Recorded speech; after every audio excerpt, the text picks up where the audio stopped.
Hello and welcome to another Algebra 2 lesson by eMath Instruction. My name is Kirk Weiler and today we'll be doing Unit 11, Lesson 7 on the midline of a trigonometric function.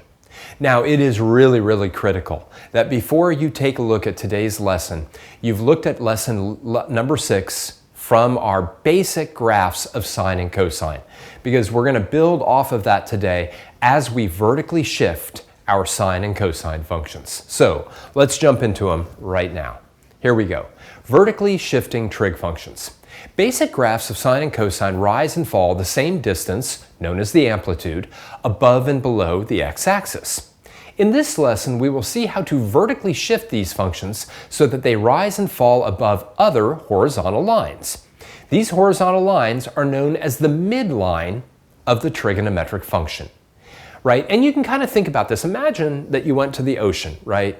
And you had some tidal depth where it's exactly halfway between the high tide and the low tide. That would be the midline, right? And then the amplitude would be how much we're rising above and how much we're falling below that mid sort of tidal depth. Okay, that's a good way to sort of think about it. So let's take a look at exercise number 1. Consider the function f of x equals sine of x plus 3. How would the graph of y equals sine x be shifted to produce the graph of f of x? Well, this should be pretty easy. You should have been able to answer this question back in Algebra 1, even if you didn't know what this even meant. So pause the video now and go ahead and answer that easy question. All right, well, obviously, it's going to be shifted up by 3 units. All right, so up by 3 units. Okay, great. Letter B. On the grid to the right is the basic sine curve, y equals sine x. On the same grid, sketch the graph of f of x. Awesome, right? All I need to do is take all the important points on this graph and move them up 3 units. So for instance, right here at the origin, I'm going to shift that up to here. Here, where we're at 1 unit above the origin, is going to get shifted up here. Then we'll be here, then here, then here, right? And we get this graph. Right? That is going to be f of x equals sine of x plus 3. All I did was take the graph and lift it up 3 units. That's it. Now, letter C. What horizontal line does this graph rise and fall an equal amount about? That should say an equal amount, not and equal amount. Whoops. Okay, hopefully on your worksheet it's correct. So, what horizontal line does this graph rise and fall an equal amount about? Draw it on the graph and state its equation. All right, now, we're talking about drawing it on this graph. So obviously, it is rising and falling an equal amount about that line, right? And what is the equation of that line? Draw that line on your graph and state its equation below. Okay, well that's the horizontal line y equals 3. And it looks something like that. Now I have it drawn here in dashed because it's not actually part of the graph f of x equals sine x plus 3. But it's kind of cool, right? It's just a sort of a, if you will, a different reference point for our sine curve. Right now, instead of rising and falling 1 unit above the x-axis, we rise and fall 1 unit above the line y equals 3. And it's kind of cool. It's a way of actually thinking about, okay, if I've got sine of x plus 3, right, then I can like graph in the line y equals 3 and then just graph the sine graph with respect to that particular horizontal line. And it goes 1 unit above, 1 unit below, 1 unit above, 1 unit below. Okay, so let's take a look at exercise number 2. Consider the function g of x equals 2 times the cosine of x plus 1. What 2 transformations have occurred to the function y equals cosine x to produce g of x? All right. Well, I'd like you to see if you can think about this, and this is directly building off of what we did in the previous lesson. So again, hopefully you were with me for that. Pause the video now and see if you can give me the two transformations, and also try to do them in the order in which they occurred. Well, right, this is 2 cosine x that's been shifted up by 1 unit. So the first thing I should think about is what 2 cosine x really is doing, and that's stretching a vertical stretch,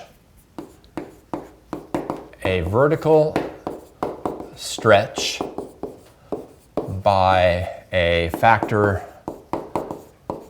of 2, and then a vertical shift up 1 unit, right? So I've taken my cosine graph that normally goes between 1 and -1, and I've stretched it by a factor of 2, so that now it's going between -2 and +2, and now I'm going to shift it up 1 unit, right? So now it's going to go 2 units above y equals 1 and 2 units below y equals 1. All right, letter B. Using your calculator, sketch the graph on the grid to the right. All right, so we're going to eventually want to be able to sketch something like this without our calculator, but let's sketch it with our calculator first and really kind of understand how we can see these things on our calculator. All right, so we talked about how to graph trigonometric functions last time on the II.Inspire, but let's review. All right, so I open up my graph. The first thing I want to make sure of is that I'm in radian mode. All right, and I am. So let's put our function in. We've got 2 times the cosine of x plus 1. Make sure that plus 1 is not inside of the parentheses, and I'll hit enter. All right, now that's lovely, all right, but I really want my grid to look like this. Now this grid starts at -2 pi, it ends at 2 pi, and it goes by intervals of pi over 2 along the x-axis. So let's go into our menu, go into our window settings. I'm going to go -2 pi to 2 pi, and I want my grid to go by pi divided by 2. My x or my y-axis, easier, that's -5 to 5, and I want that to go by 1s. All right, now that's actually the scale that I want, but I'd also like the grid on my graph. If you don't have your grid, the way you get that is by hitting the menu button, going down to option 9, which is settings, and grid, I'd like a lined grid. I hit enter, and now I have exactly what I'm looking for, right? And it's really cool because I can see, right, that I've got a peak here. Well, a little bit harder because now my graph just disappeared. But if I click the magic button, right, I can then get that graph to show up. Okay, unfortunately, I also have my midline already on there. Oh no, that's not what I want. Hold on. Let's just go into my full screen. There we go. Like 4K presenter, I don't even know what that is. All right, so we've got the sketch there, and unfortunately I've already sort of done letter C, but letter C asks us to give the equation of a horizontal line that this curve rises and falls 2 units above. Sketch this line on the graph. All right, and I have it, right? It is going 2 units above and below y equals 1. All right, so we've risen 2 units above y equals 1 here, fallen 2 units below y equals 1 here, risen 2 units above y equals 1 there, etc. And you can almost think about it as starting with the graph y equals 1 and adding and subtracting 2 kind of above and below that based on the cosine curve. All right, so make sure that you've got that y equals 1 drawn on your graph as well as your cosine graph on there. Okay, and now let's take a look at letter D. State the range of this trigonometric function. All right, well that should be easy enough to do if you've got an accurate graph. The range is of course what the minimum y value is to the maximum y value. Go ahead and tell me what the range is. Well, clearly the lowest y value is here at -1, and the highest y value is up there at 3. So my y min is -1, my y max is +3, and my range is -1 to 3. And think about how beautifully easy that is, right? We've got our midline here at y = 1. We go 2 units above it, and our maximum y value is 3. Then we go 2 units below y = 1, and we're at a minimum value of -1. So it is very easy, if you know that that's the midline and that's the amplitude, to figure out what our highest y value and our lowest y value will be on our graph. All right, so let's talk about the midline of a trig function. The midline of a trigonometric function. For functions of the form y = a sine x plus k and y = a cosine x plus k, the horizontal line y = k is known as its midline. The function will rise and fall a distance of the absolute value of a above and below it, known as its amplitude. All right, so let's talk about this a little bit. It's really cool, and again, we build this up from the very basic notion that the fundamental sine and cosine graphs go up and down from -1 to 1.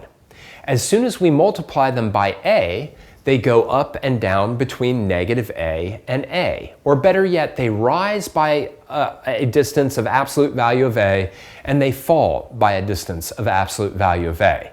But if we shift them up by adding some kind of constant on, or shift them down by subtracting some kind of positive constant, then they're going to rise and fall that distance above the horizontal line and below the horizontal line, y = k. All right, whew, that was a lot. Let's talk about exercise number 3.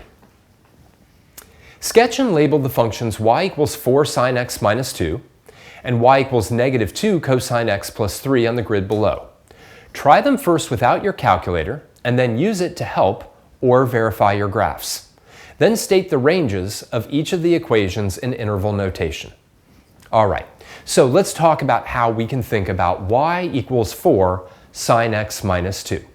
So the first thing I would do when thinking about drawing that graph, all right, is I would think about its midline, right? This thing is going to have a midline of y = -2. Okay, so where is y = -2? Maybe I draw that on dashed. All right, so here I've got that midline at y = -2. Now, I know that since it's got an amplitude of 4, the sine curve is going to go above and below this horizontal line by 4 units. Now, here's one of the tricky things. And I've talked about this a little bit in the last lesson, but now when we're trying to do this without our calculator, we really have to know it. The sine curve at the new origin, right, the shifted origin, starts at the origin. So sine starts at the midline. Let me say it that way now. Sine starts at the midline, okay? Then as we go over pi over 2 units, it's going to rise 4 units above the midline. 1, 2, 3, 4. All right, so it's going to rise 4 units above the midline. Then as we travel another pi over 2 units, it's going to fall back to the midline. Then as we travel another pi over 2 units, it's going to fall 1, 2, 3, 4 units below the midline. And then as we go another pi over 2 units, it's going to travel back to the midline. Okay? I feel like that looks a little bit better than that portion. Now as I go in this direction, I'm going to get that odd symmetry. So in this direction, 1, 2, 3, 4, it'll fall 4 units below the midline, then it'll come back to the midline, then it'll go 4 units above the midline, and then it'll come back to the midline. And there is y = 4 sine x minus 2. Okay, easy enough. Let's also work through the cosine graph together. Again, I think these are new enough that I don't really want to just say, try it on your own right now. So now let's talk about the cosine graph. When I look at this cosine graph, I can look at the number right here, and I know my midline is y equals positive 3. So I tried to keep these graphs kind of a little ways away from each other. Let me draw y equals 3 on this graph. Okay. Now, the cosine graph, right, the cosine graph would normally, quote, start at its maximum. All right, and I say normally start because if I just had y equals cosine x, right, at x equals 0, it would be at its maximum, y equals 1.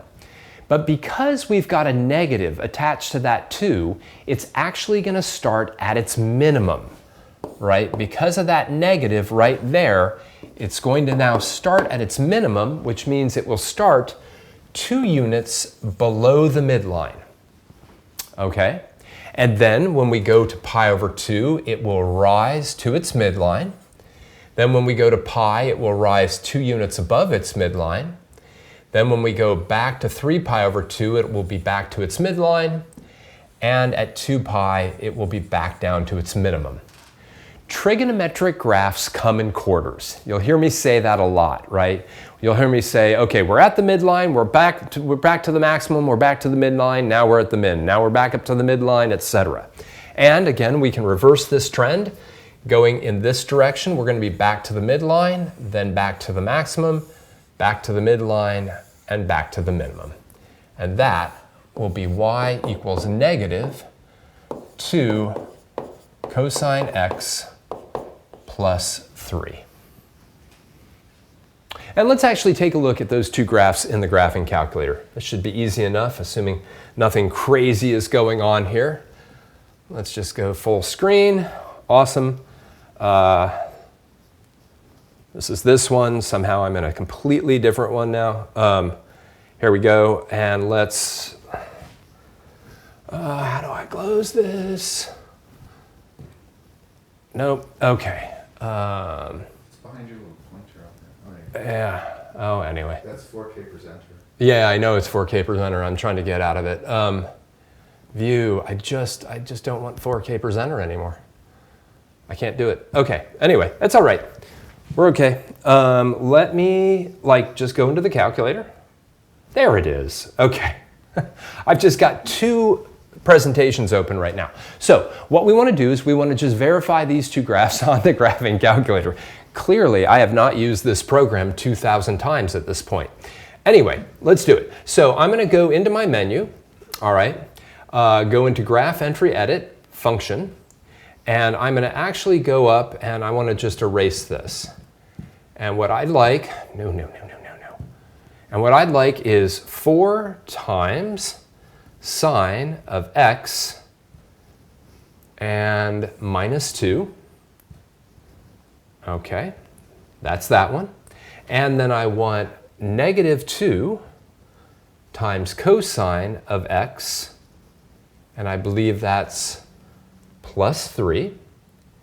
And the only other thing I want to do is adjust my window because now instead of negative 5 to 5 along the y-axis, I've now got negative 7 to 7. So everything else is good. Hopefully, I just want to go negative 7 to 7.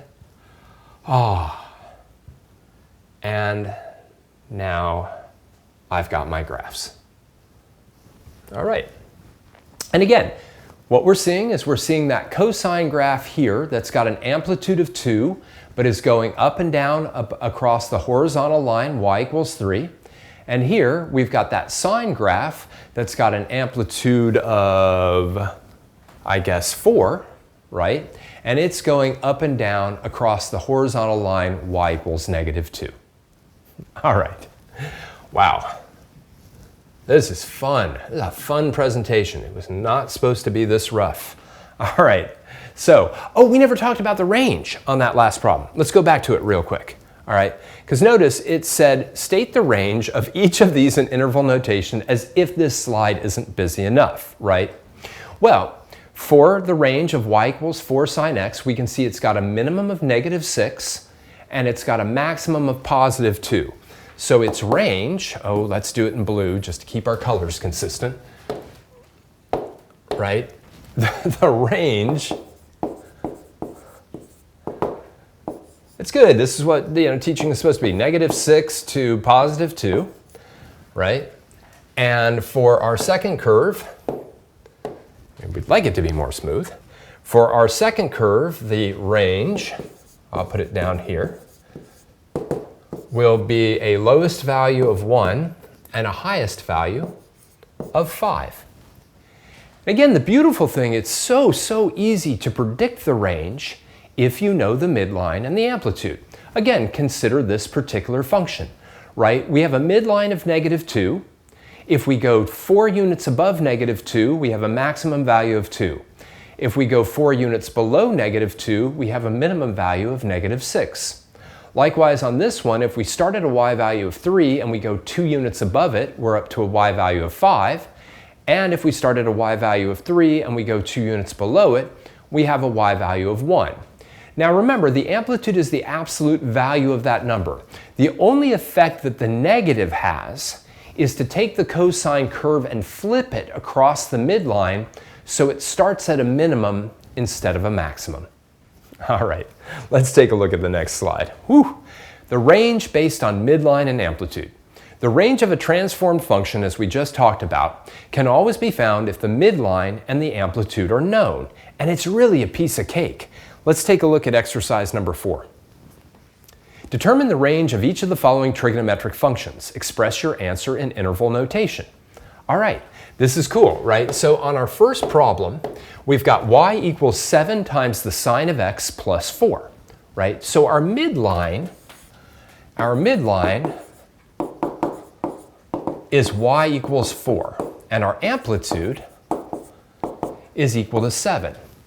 So I can think about what my minimum and my maximum values are, right? Our minimum value is going to be my midline minus my amplitude, which will be -3. And my maximum y value will be my midline plus my amplitude, which will be 11. So my range will be -3 to 11, right? The normal sine function goes up and down between -1 and 1.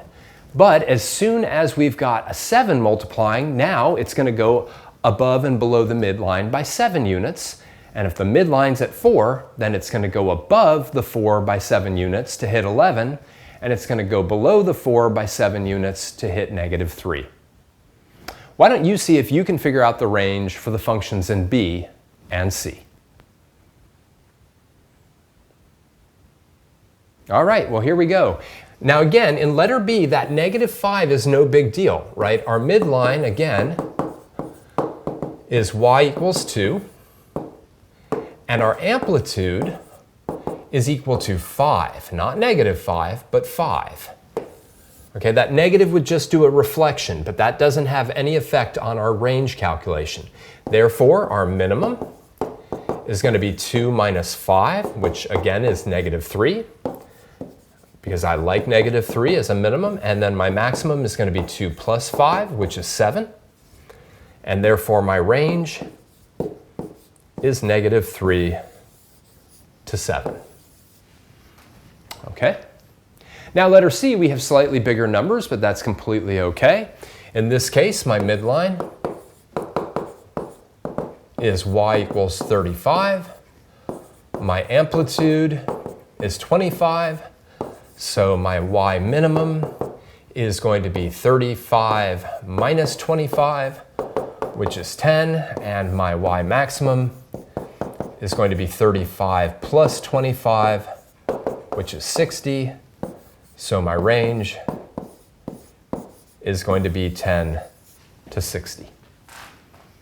All right, that's it. Real simple. Now, of course, what's very, very important on these is when calculating the minimum value, right, it's always going to be the midline minus the amplitude, not the amplitude minus the midline. And literally, you want to think about it as, hey, my midline, right, is that mid value. My amplitude is how much I'm going above it, how much I'm going below it. I'm always starting at the midline, then going above, below, to figure out these mins and max values. Okay, let's take a look at one last problem. Exercise number 5. The graph below shows a sinusoidal curve of the form y equals a times the sine of x plus c. Determine the values of a and c. Show how you arrived at your results. All right. Well, obviously, a is the amplitude, and c is the midline. I'd like you to pause the video right now and see if you can think about how to calculate the values of a and c. Now notice, in the previous problem, we knew a and c, and we used them to calculate, let's say, the 6 and the 22. Now we want to go the other direction. We want to use the 6 and the 22 to calculate the a and the c. Now just to kind of like give us a visual, right, here is our midline. Okay? Our a value is going to be this distance. Okay? And our c value is literally going to be this distance, right? Because it's y equals c. Okay, you can calculate them in either order you want, whichever one feels better for you. But one thing I can do immediately is I can figure out the distance, the vertical distance between the maximum and the minimum, right? So let's take y max and let's subtract y min. What do we get? We get 22 minus 6, and that's 16. That's 16 units, right? And that means that my a value is equal to half of that. So a is equal to 8. Okay? Now, how do we figure out the c value? Well, it's kind of cool. There's lots of different ways to do it. I could figure out c by taking 6 and adding 8 to it, and I'd get 14. Or I could take 22 and subtract 8 from it, and I could get 14. Or I could find the average of 6 and 22, because that will be the y value that's the midpoint between the high and the low y value. And that's kind of the way that I prefer to do it. So in other words, I like to think of c as being the minimum y value plus the maximum y value divided by 2. I like to think of it as the midpoint. So 6 plus 22 divided by 2, that's 28 divided by 2, and that's 14. A lot of students actually will come up with the c value first, 14, and then they'll use it to figure out the a value by doing 22 minus 14 and getting 8, or by doing 14 minus 6 and getting 8. You see, they kind of depend on one another. But if you really love formulas, if you're like, boy, I like a good formula, right? Then you can always know the following. The amplitude will always be the maximum y value minus the minimum y value divided by 2. And the midline will always be the maximum value plus the minimum value divided by 2, right? Doing y max minus y min gives you the distance, the vertical distance that separates the maximum and the minimum y values. Dividing it by 2 then tells you how far the curve rises and falls above and below the midline. Adding the max and the min and dividing by 2 obviously gives you the average of the maximum and the minimum y values, which gives you the y value that's right in the middle. All right. Now again, that's not the way you have to do it, right? You can think about these in a variety of different ways, but these are two lovely formulas that you'll see me use quite a bit as we move on. All right, let's wrap this up. So, in our last lesson, we looked at basic graphs of sine and cosine, and then we threw the amplitude in. which basically made the sine and the cosine rise by the amount of the amplitude above and below the x-axis. Today, all we did was shift those curves up or down by either adding or subtracting a number overall to the sine or cosine curve. The key is then that becomes the horizontal line that the sine curves rise, or cosine curve rises and falls above, and we call it the midline. Literally, the horizontal line that is in the middle of the sine or cosine curve. We can use the midline and the amplitude, as we saw in the last couple exercises, in order to calculate the minimum and the maximum y values that our sine and cosine curves hit. We're going to extend this now in our next lesson by starting to make an accordion out of these curves and compressing them and stretching them in the horizontal direction so that we get almost the full picture of our sinusoidal functions. For now, I just want to thank you for joining me for a little bit of a chaotic Algebra 2 lesson by eMath Instruction. My name is Kirk Weiler, and until I see you again, keep thinking and keep solving problems.